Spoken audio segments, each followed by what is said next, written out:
think tank, oui. en anglais. William Tay, pour vous, les enjeux fondamentaux de cette journée, avec la nuit qu'on a passée, mais on va y revenir dans un instant.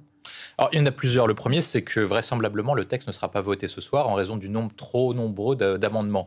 Ensuite, après, il faut essayer de comprendre pourquoi est-ce que le socle commun en fait, a été absent et n'a pas voulu que le texte soit adopté le plus rapidement possible à l'Assemblée nationale. Il y a plusieurs rumeurs qui circulent. La première, c'est qu'une partie du socle commun est divisée dans la mesure où Renaissance en fait, était contre le budget, enfin en partie, notamment tout ce qui concerne les hausses d'impôts, notamment centrées sur les plus riches et les grandes entreprises. Le deuxième point, c'est que la plupart des députés de Renaissance en fait, ont été élus à très peu de voix et en fait sont absents pour une raison qui est simple, c'est qu'en fait ils passent beaucoup de temps en circonscription parce qu'ils savent que dans un an on aura une élection législative anticipée, donc ils sont déjà présents chez eux en vue de conquérir des voix et de garder leur siège. Donc on serre des mains, on va à des journées organisées, etc. Et en fait vous dites mais pourquoi ils sont élus députés dans ce cas-là? C'est une bonne question. Voilà, en fait c'est parce que la véritable volonté apparemment de Matignon est de se dire on fait adopter le texte 149.3 en tout cas pour l'instant, et dans ce cas-là l'Assemblée de toute façon c'est ingérable.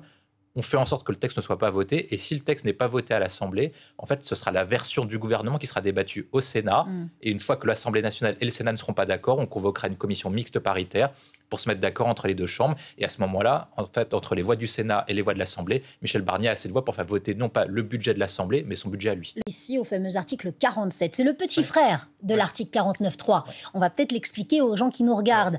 L'article 49.3, avant de le dégainer, on discute à l'Assemblée nationale, mais on a 40 jours pour se mettre d'accord. En fait, oui, c'est ça, si on ne se met pas d'accord, c'est le Sénat. L'article 47 organise ce qu'on appelle la procédure relative aux lois de finances. Donc, au total, on doit faire débuter l'examen du projet début octobre, c'est ce qui a été fait avec un peu de retard en raison de la composition du gouvernement, mais ensuite, après, l'Assemblée et le Sénat a 70 jours pour voter le budget. Pendant 40 jours, c'est l'Assemblée nationale qui vote, et si pendant les 40 jours, ils n'arrivent pas à faire voter le texte, c'est le Sénat qui reprend la main avec la version initiale, non pas de l'Assemblée, mais du gouvernement qui arrangerait davantage Michel Barnier. Et une fois que le Sénat a adopté un texte qui sera vraisemblablement en raison de la composition de l'Assemblée, qui est en majorité avec les centristes, Renaissance et surtout les Républicains, et ben Michel Barnier en fait proposera son texte. Le texte sera refusé par l'Assemblée vraisemblablement au vu de la composition de l'Assemblée, mais à ce moment-là, on aurait ce qu'on appelle une commission mixte paritaire qui tranchera. Et normalement, la composition fait que je crois que Michel Barnier a assez de voix, ou une voix près, il a assez de voix pour faire adopter son texte à lui. Donc en réalité, lorsque le Premier ministre nous dit « moi je prends mes responsabilités, ce que je veux c'est discuter », discuter ou gagner du temps? Là, en fait, je pense qu'il y a une véritable difficulté. C'est qu'au départ, il devait se dire qu'il devait affronter uniquement les oppositions de la gauche, du NFP et du Rassemblement national, qui étaient initialement plutôt bienveillantes, ou en tout cas en retrait. Là, on voit qu'ils sont beaucoup plus durs en faisant adopter des amendements qui sont contraires à sa ligne. Je pense notamment à un amendement qui est très simple. Je ne suis pas sûr que Michel Barnier soit pour l'amendement proposé par Jean-Philippe Tanguy, qui est celui de faire baisser la contribution de la France à l'Union européenne.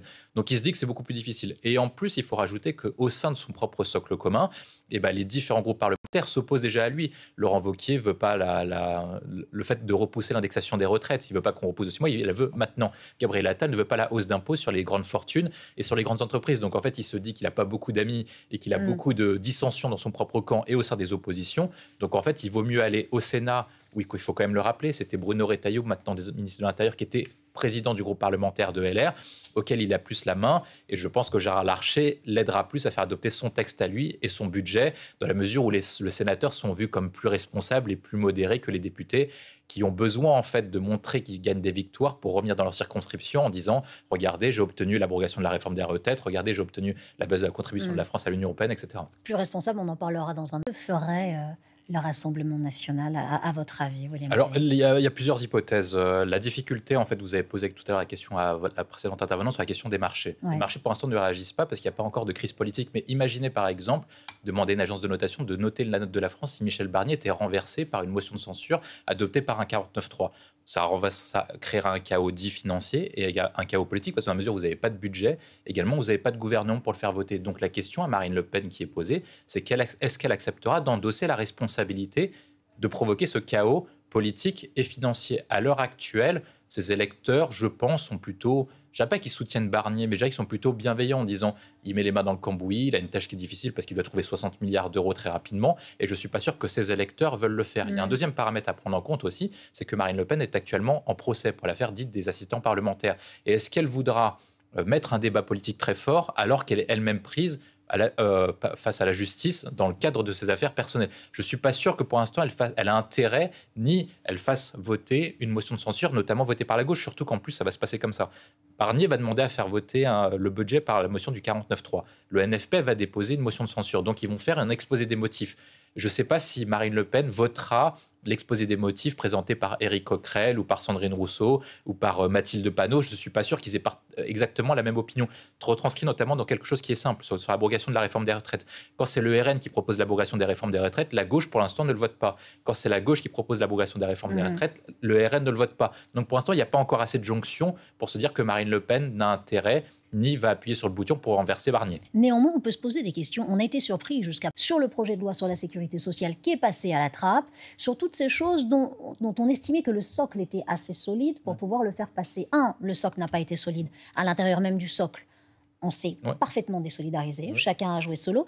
Le Rassemblement national y compris, et la gauche aussi. En réalité, ces trois camps qu'on a tant évoqués arrivent à se mettre d'accord contre Michel Barnier. Pour l'instant, et même au sein du socle commun, en fait, vous avez des intérêts qui sont divergents, parce qu'en fait, ils sont tous ensemble.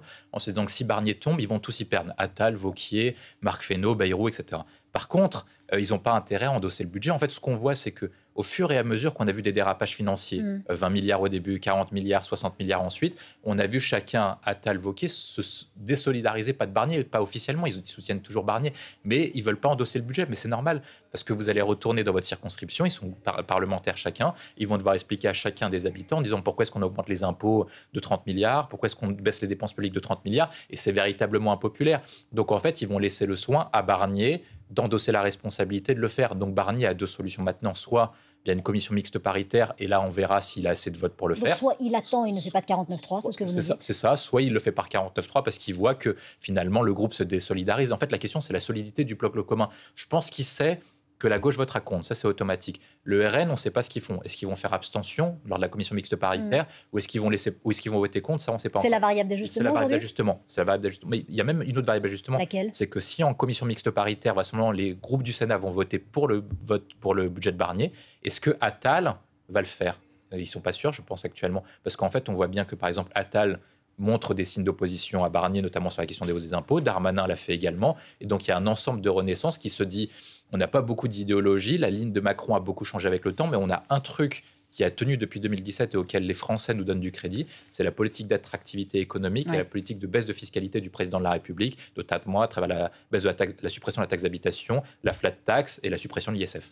Alors, sur la politique, on comprend parfaitement, c'est le jeu politique, c'est le jeu de chacun joue ses cartes. En revanche, pour les Français, j'aime votre avis d'économiste, et vous, William T., votre avis de politologue, il dit, ouvrez les guillemets, on est quand même inquiet parce qu'il y a un certain nombre de propositions votées qui vont à l'encontre de la dynamique économique, à l'encontre de l'emploi, à l'encontre de l'investissement, il en remet une couche bien sûr, sinon ce ne serait pas le millefeuille, à l'encontre de l'innovation. Quand on a Patrick Martin qui dit ça, patron du MEDEF, ça ne laisse pas présager le mieux pour les entreprises françaises, pour les entrepreneurs.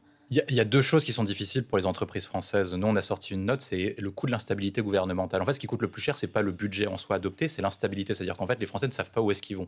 Et ce qui coûte cher, notamment dans un pays qui consomme beaucoup, c'est l'incertitude. En fait, les Français ont besoin de consommer, ils ont besoin d'investir. Et pour ça, il faut que vous prévoyez. Et quand vous avez une incertitude, on remarque deux choses. Un, les entreprises baissent leurs investissements. Et vous, comme consommateur, vous dites, si j'ai une hausse d'impôts, il faut mieux que je mette de côté. Donc, ce que vous mettez de côté, vous ne le dépensez pas et ça ne part pas dans la consommation. Voilà. Dans un pays qui est concentré sur la consommation, c'est compliqué. Et donc, vous avez deux choses à ce moment-là. Soit c'est un cri d'alerte pour que les députés et le socle commun fassent bloc ensemble pour faire face notamment au NFP, notamment parce que Patrick Martin n'est pas proche du NFP, ça je pense que tout le monde le sait, mais en tout cas qu'ils fassent bloc commun pour qu'ils soutiennent Michel Barnier à avoir un budget qui a un minimum de sens et qui soit cohérent, parce que là vous l'avez rappelé, ça part un peu dans tous les sens.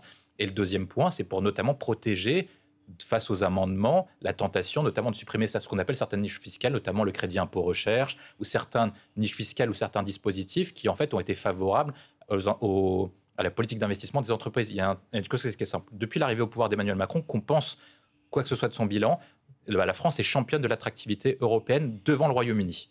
Deuxième point, la politique d'investissement du président de la République. Jusqu'à quand? Jusqu'à quand, ça on le verra.